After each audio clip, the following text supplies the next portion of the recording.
அனைவருக்கும் வணக்கம். Option tricky trade channel மூலியம் உங்களை சந்திப்பதில் மிக்க மகிழ்ச்சி அடைகிறேன். நான் உங்கள் சந்தோஷ். நான் செபியில் பதிவுபெற்ற பங்கு ஆலோசகர் கிடையாது. இது பயிற்சிக்கான காணொளி. எந்த பரிந்துரையும் நாம் வழங்குவது இல்லை. இது சுய விளம்பர நேரம்.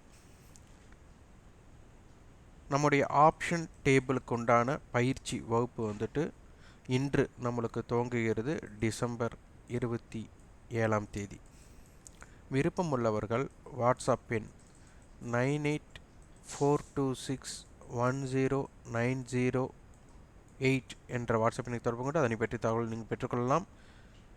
கண்டிப்பாக எங்களிடம் இணைவதால் மட்டுமே வெற்றியை உண்டாக்க இயலாது. உங்களுடைய முடிவெடுக்கும் திறன் அடிப்படையில் தான் வெற்றியை உண்டாக்க முடியும். அதனால் கற்றல் திறனுக்காக நீங்கள் இணையலாம். நம்மளுடைய பயிற்சி வகுப்பில் ஸ்ட்ராட்டஜி அப்படிங்கிறது நம்ம ஒன்று சொல்லித்தரப்போகிறதே கிடையாது. அதாவது பை செல் எந்த இடத்துல டார்கெட் பண்ணலாம் அப்படிங்கிற மாதிரியெல்லாம் இருக்காது. அங்கு என்ன நடக்கிறதோ அதனை நான் உணர்ந்ததை உங்களுக்கு அப்படியே நம்ம எப்படி பங்கு சந்தையை பார்க்கணும் அப்படிங்கிறது தான் நம்மளுடைய பயிற்சி வகுப்பின் நோக்கமே. அதனால் விருப்பம் உள்ளவர்கள் இணையலாம். பார்த்திங்கன்னா காணொலிக்குள்ளே போகிறப்போ சென்ற வாரம் நிஃப்டி அப்படிங்கிறது பார்த்திங்கன்னா நம்மளுக்கு 18ஆம் தேதியிலிருந்து 22ஆம் தேதி வரை இதில் அதிகபட்சமான ஹை நம்மளுக்கு 21,593. குறைந்தபட்ச லோ அப்படின்னு எடுத்துட்டால் 20,976. அப்போது 21,000 பார்த்தால் இது ஒரு 593 புள்ளிகள். அதற்கு கீழ் 24 புள்ளிகள். அப்போது 617 புள்ளிகள் நம்மளுக்கு இருந்திருக்கு. டிவைட் பை 2 அப்படின்னு நம்ம போட்டோம்னா நம்மளுக்கு ஒரு 308 புள்ளிகள் இல்லை 307 புள்ளிகள், சரி 310 புள்ளிகள்னு வச்சுக்கலாம். அப்போது 20,976 310 புள்ளிகள் ஆட் பண்ணால்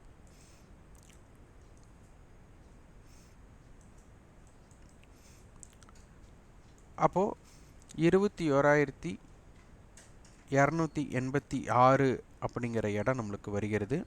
அப்போது இந்த இடம் நம்மளுக்கு பார்த்திங்கன்னா ஒரு பிரேக் ஈவன் பாயிண்ட் அப்படின்னு நம்மளுக்கு தெரியும்.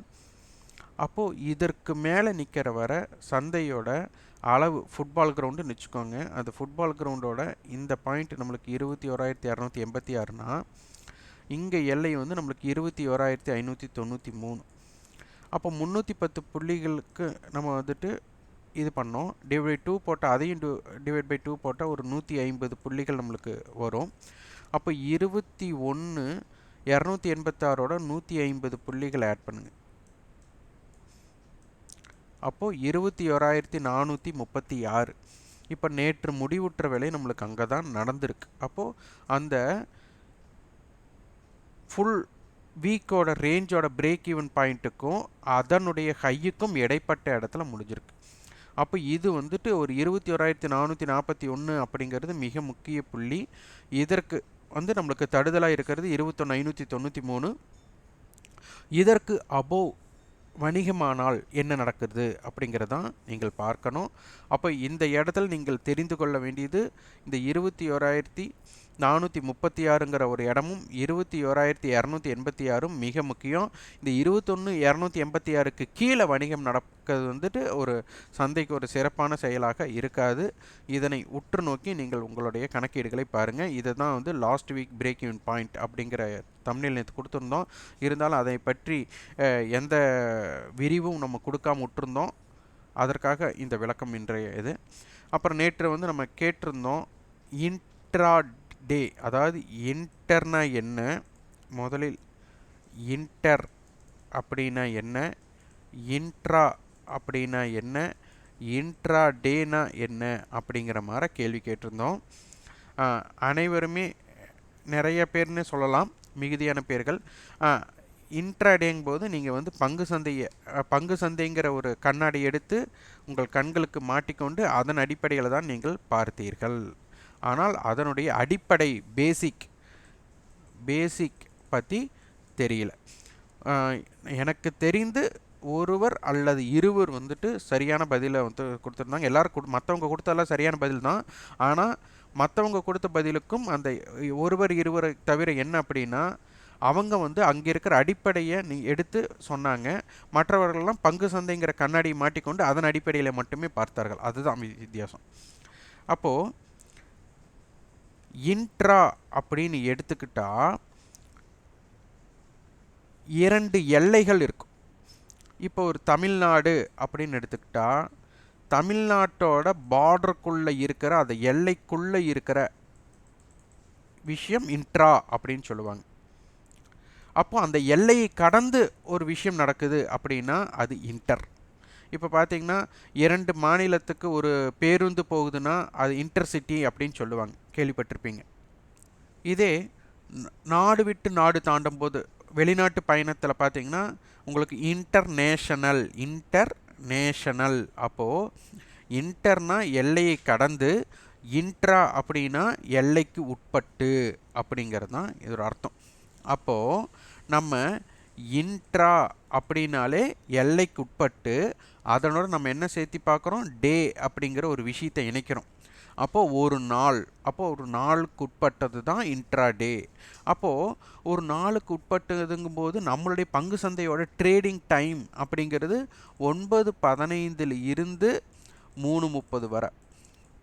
அதனால தான் இன்ட்ராடே. அப்போ இன்ட்ராடே அப்படிங்கும்போது இதற்குள் வணிகம் செய்வார்கள், இதனை கடந்து வணிகத்தை எடுத்து செல்ல மாட்டார்கள். அப்படிங்கிறதுனால தான் இதுக்கு இன்ட்ராடே அப்படிங்கிற ஒரு பதிவு நம்மளுக்கு கிடைத்தது. அப்போ முதல்ல புரிஞ்சுக்கணும். அப்போ இன்ட்ராடே அப்படின்னா நம்மளுக்கு அந்த நாட்டில் உட்பட்டு வணிகம் செய்வது தான்.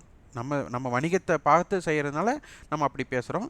இன்ட்ராடேங்கிறது ஒரு நாள் உட்பட்டு அப்படிங்கிறது தான் அதனோட அர்த்தம். நம்ம இன்ட்ராடே ட்ரேடிங் அப்படிங்கும்போது சேர்த்தும்போது, அந்த ட்ரேடிங் சேர்த்தும்போது வணிகம் அப்படிங்கிறதே வரும். அப்போ இன்ட்ராடேங்கிறது ஒரு நாட் உட்பட்டு அப்படிங்கிறத எடுத்துக்கொள்ளணும். ஆனால் பரவாயில்லை, நிறைய பேர் வந்துட்டு பதிவுகள் ஃபீட்பேக்காக கொடுத்துருந்தீங்க, கமெண்ட் பாக்ஸில் கொடுத்துருந்தீங்க. இந்த ஆர்வத்திற்கு நான் மதிப்பு அளிக்கிறேன். இப்போது இன்னொரு கேள்விகள் கேட்கலாம் என்று நான் இருக்கிறேன். ஏன் ஒவ்வொரு மலை உச்சிகளை கடல் மட்டத்தில் இருந்து கணக்கிடுகிறார்கள் அப்படிங்கிறத பதிவு பண்ணுங்கள். இது ரொம்ப ரொம்ப ரொம்ப முக்கியம். இந்த கேள்வி வந்துட்டு ரொம்ப முக்கியம்.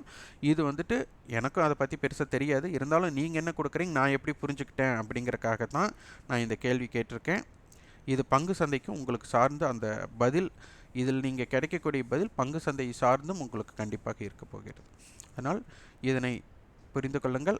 கடல் மட்டத்தில் இருந்து ஏன் உயரத்தை கணக்கிடுகிறார்கள் அப்படிங்கிறதை பதிவு செய்யுங்கள். ஓகே.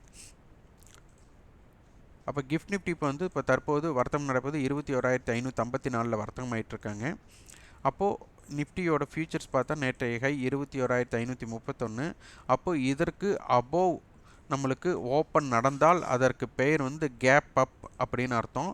அப்போ இதற்கு அபோவ் சஸ்டெயின் ஆகுதா, சஸ்டெயின் ஆகலையா அப்படின்னு பார்க்கணும். இப்போ கேள்வி வந்துடும், சஸ்டெயின் அப்படின்னா 5 மினிட்ஸில் சஸ்டெயின் ஆகணுமா, 30 மினிட்ஸில் சஸ்டெயின் ஆகணுமா, 1 ஹவர்லையா அப்படின்னு கேள்வி வரும். இந்த சஸ்டெயினுங்கிறது நம்ம குறிப்பிட்ட ஒரு 5 நிமிடம், 30 நிமிடம், 1 நிமிடம்ங்கிறது நம்ம சொல்கிறதில்ல. நீங்கள் எப்படி உணர்கிறீர்கள், எப்படி அதனை பார்த்து அதிலிருந்து என்ன குறிப்பெடுக்கிறீங்கன்னு பாருங்கள். ஏன்னா ஒரு கேள்வி கேட்டால் உடனே நீங்கள் ஒரு மறு கேள்வி கேட்பீங்க. அப்போது இந்த சஸ்டெயின் அப்படிங்கும்போது அப்போ 30 மினிட்ஸ் 5 மினிட்ஸ் அப்போ சஸ்டெயின் அப்படி ஆகுதா இல்லையா, அப்போ அதுவும் கூட ஆகலைன்னு என்ன, அது ஆனதுக்கப்புறம் முடியாமல் கீழே இறங்கினா என்ன, இல்லை அதற்கு மேலே நிலை பெற்றால் என்ன அப்படிங்கிற மாதிரி நிறைய விஷயங்கள் நீங்கள் பார்க்கணும். அப்போ தான் சந்தையை உணர முடியும். சும்மா எழுதி இதை கடந்தால் வாங்கிடுங்க அப்படின்னா இதை கடந்ததுமே நீங்கள் வாங்கியிருப்பீங்க, அதுக்கப்புறம் போயிருக்காது. அப்புறம் நம்ம என்ன சொல்லுவோம், இதை கடந்ததுக்கப்புறம் நீங்கள் வாங்கினீங்கன்னா சஸ்டெயின் ஆனதான் நீங்கள் பார்த்தீங்களா அப்படின்னு நம்ம கேட்போம். அப்படி இல்லை அப்படிம்போம். அப்போ எத்தனை நேரம் சஸ்டெயினுங்கிற திருப்பி நீங்கள் கேட்பீங்க. அது எப்போவுமே பார்த்தீங்கன்னா உங்களுடைய பார்வையில் சந்தையை பார்த்து பழக வேண்டும் தவிர மற்றவர்கள் பார்வையில் நீங்கள் பார்த்து பழகினா கண்டிப்பாக இது செயல்படும். அதாவது சில விஷயத்தில் நம்ம மேற்கொள்ளணும், சில விஷயத்தை வந்து மேற்கொள்ளக்கூடாது. அப்போ இதனை நீங்கள் புரிந்து நீங்கள் சந்தையை பார்த்து பழகுங்க. நீங்கள் சந்தையில் நேரம் பார்த்தா 9:15 3:30, நான் இதை பிரித்து பார்க்க சொல்லியிருக்கேன். இது 9:15 10 மணி, அடுத்தது 2 மணி, அப்போ இந்த பார்ட்டில் பிரேக் அவுட் நடந்தால் எப்படி இருக்குது, இந்த பார்ட்டில் பிரேக் அவுட் நடந்தால் எப்படி இருக்குது, இந்த இறுதி இரண்டாம் பகுதியில் பிரேக் அவுட் ஆனால் எப்படி இருக்குது, அப்போ எதுக்கு வலிமை ஜாஸ்தி அப்படிங்கிறது பிரித்து பார்த்து நீங்கள் அந்தந்த இடத்துல வர்த்தகம் செய்ய முற்படணும். அப்போ இதனை ஆய்வு செய்வது மிக மிக முக்கியம். இப்போ ஆப்ஷன் செயினில் நம்ம இம்ப்ளைட் வாலிட்டி மட்டும் பார்த்துக்கலாம். என்னத்தை எல்லைகள் பார்த்தாச்சு, இம்ப்ளைட் வாலிட்டியும் பார்த்தாச்சு. இம்ப்ளைட் வாலிட்டிலிட்டி கால் சைடு மட்டும் அதிகமாக இருக்குது, புட் சைடு கம்மியாக இருக்குது. அப்போ இது மேல் நோக்கி போகணும் அப்படிங்கிறது தான் அர்த்தம். அப்போ மேல் நோக்கி போகணுன்னா அதற்கு என்ன தேவை, மேல் நோக்கி போகலைன்னா என்ன தேவை அப்படிங்கிற மாதிரி பிரித்து பார்க்கணும். நீங்கள் எப்போவுமே ஒரு விஷயத்தை இதற்கு மட்டும் நம்பி பார்க்கக்கூடாது. ப்ராபபிலிட்டி ஆஃப் சான்சஸ் இப்படி இருந்தால் இப்படி, அதற்கு தான் சொல்கிறோம். ப்ரீவியஸ் க்ளோஸுக்கு மேலே இருந்தால் எப்படி, ஓப்பனுக்கு மேலே இருந்தால் என்ன, எஸ்டர்டே ஹைக்கு மேலே இருந்தால் என்ன. அப்போ ப்ரீவியஸ் க்ளோஸுக்கு மேலே இருந்தால் என்ன நடக்க போகுது, ஓப்பனுக்கு கீழே இருந்தால் என்ன நடக்க போகுது, எஸ்டர்டே ஹைக்கு கீழே இருந்தால் என்ன நடக்க போகுதுன்னு இந்த மாதிரி பிரித்து உங்களுக்கு ஒரு ஃபார்முலா செட் பண்ணி நீங்கள் அதன்படி சந்தையை பார்க்கணும். பலமுறை சொல்லியிருக்கிறோம். இதனை நீங்கள் எப்படி பார்க்குறீங்க அப்படிங்கிறதையும் ஃபீட்பேக்காக பதிவு பண்ணுங்கள். இந்த காணொலி உங்களுக்கு பயனுள்ளதாக இருந்தால் லைக் பண்ணுங்கள், ஷேர் பண்ணுங்கள், சப்ஸ்கிரைப் பண்ணி கண்டிப்பாக உங்கள் ஃபீட்பேக்கை கமெண்ட் பாக்ஸில் பதிவு பண்ணுங்கள். நன்றி, வணக்கம்.